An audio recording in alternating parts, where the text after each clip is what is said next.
This is my second time filming this video because the first time, inexplicably, there was no sound, so bear with me. Hey book buddies, it's Katy here, and today I will be sharing with you my favorite books that I read in 2019.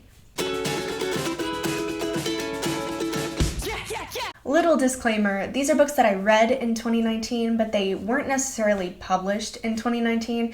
In fact, I'm not sure that any of them were. Secondly, I did read a lot of classics in 2019 that I really enjoyed, but I won't be including any of them for the purposes of this video. I read so many great books last year, but I've narrowed this list down to 5. So here we go. Number 5 is The Ocean at the End of the Lane by Neil Gaiman. This book is pretty short. You could read it in a sitting or two, and it follows our narrator who is visiting his childhood home.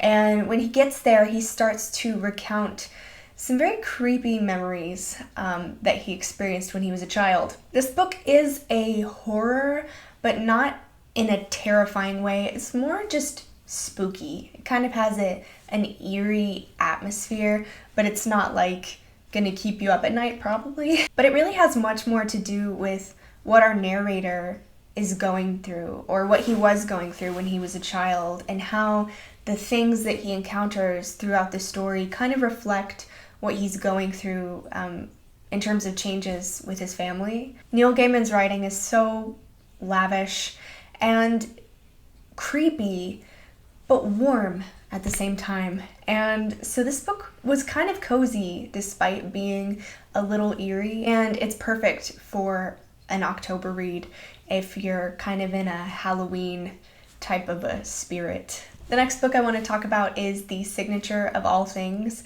by Elizabeth Gilbert. This book is a historical fiction that follows our narrator from the time that she's a child all the way until she's elderly. And she comes from a pretty well-off family, and her father is in the scientific world. And eventually our main character, Alma, enters that world herself and studies plants and moss specifically. The plot of this book is a little difficult to narrow down because it does follow her over such a broad span of time. But really, the book focuses on her feelings of repression, both sexually and educationally, and it really, I think, tries to speak on the experience of a lot of women at that specific time in that specific place. It has a lot to say about science and one's sense of self-worth, affection, sisterly, romantically, for yourself. It was very moving in a lot of places, and there were several times that I called my mom crying to talk to her about it. Very good. Would highly recommend, especially if you're a fan of historical fiction. The next book I want to talk about is The Seas by Samantha Hunt. This book is another one that's pretty short, but oh so deep.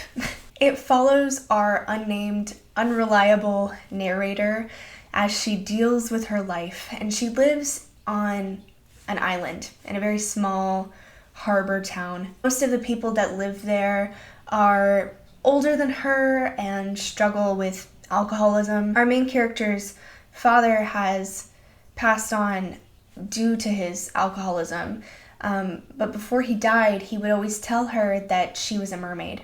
And so she's grown up really truly believing that she is a mermaid. And she's not, or at least you don't think that she is, but she really believes that she is a mermaid. Like I said, our narrator is unreliable, and this book, I want to call it magical realism, but I've just recently learned actually that magical realism isn't appropriate to use when you're discussing literature that's written by white authors. Generally, it's more for books that are written by Latinx people, particularly about colonialism. And I know that I've made that mistake in previous videos, calling things magical realism that technically are not magical realism, so please forgive me for that.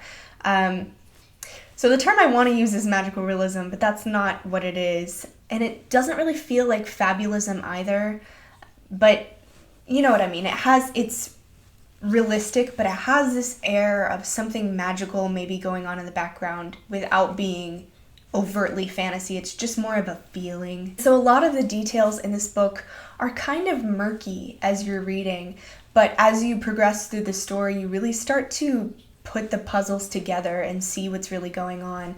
The end is really a twist. But once you get there, you're like, oh, you know what, that makes sense. I can see how this happened. And it really discusses her personal emotions and her growth as she's encountering all these different people and environments and circumstances. It was beautiful, and I really enjoyed it. Next is Freshwater by Akwaeke Emezi. This book was just, it destroyed me, but in like a really good way. It's very abstract, so open your mind when I tell you what it's about. But it follows a Nigerian woman who, when she was born, the door to her soul was kind of ajar.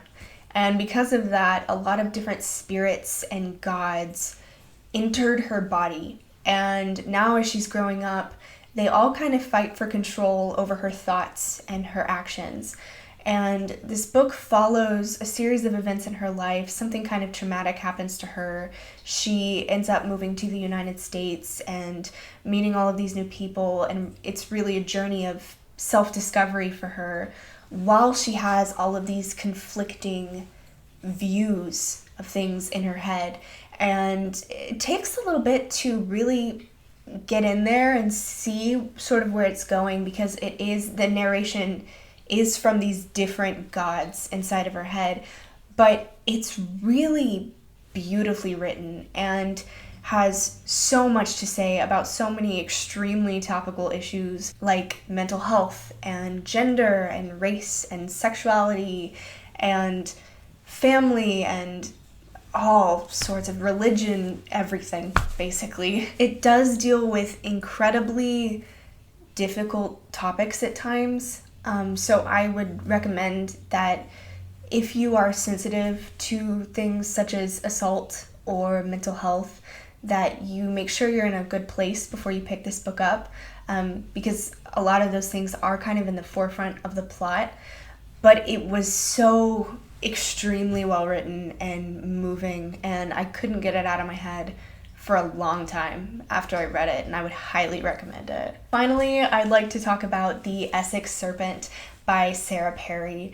I've talked about this book multiple times on my channel because I haven't been able to shut up about it since I read it. I'm obsessed with it. I am forever chasing the high that I felt while reading The Essex Serpent. It's another historical fiction, and it takes place in Victorian Essex. It follows a variety of characters in a very small village, but our main character is Cora Seaborn, and she's just recently been widowed. Her late husband was extremely controlling of her life, and now that he's gone, she has the freedom to do a lot of things that she wasn't able to do before and pursue a lot of her interests, mainly science and specifically paleontology. So she up and moves from London to Essex, and she's in search of a rumored sea monster, the Essex Serpent, that's roaming around near this one particular area. And you're never sure if the Essex Serpent is real or not, but it's this ever-looming presence, like a ghost story. But the book isn't really about the serpent. It's about the people who live in this village and their relationships with themselves and one another. And Sarah Perry described this book in an interview as being about friendship, because it really does describe friendship and love in almost every facet. It talks about obviously platonic love, but also romantic and maternal, and between people of very extremely opposing ideologies. It's really difficult for me to describe this book because it does follow so many people's different stories, but it was beautiful. Sorry, I'm not crying because of the book. The book is good, but I swallowed my spit wrong. But the book is extremely beautiful, and it has a lot to say about the human psyche and science versus religion, and how sometimes those things can be opposed, but how they don't necessarily have to be.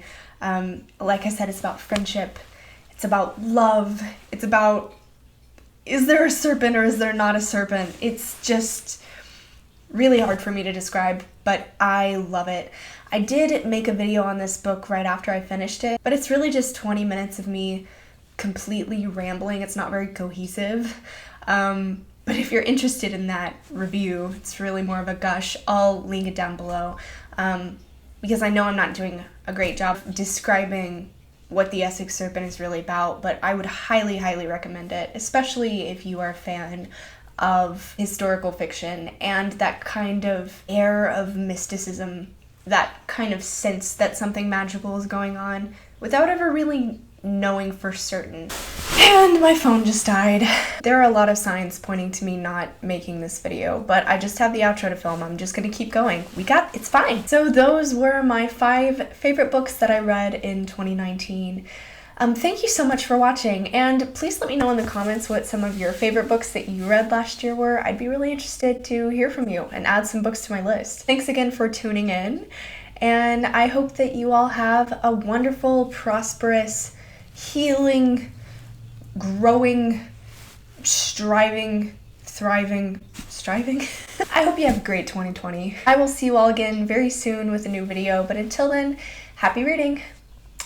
Bye.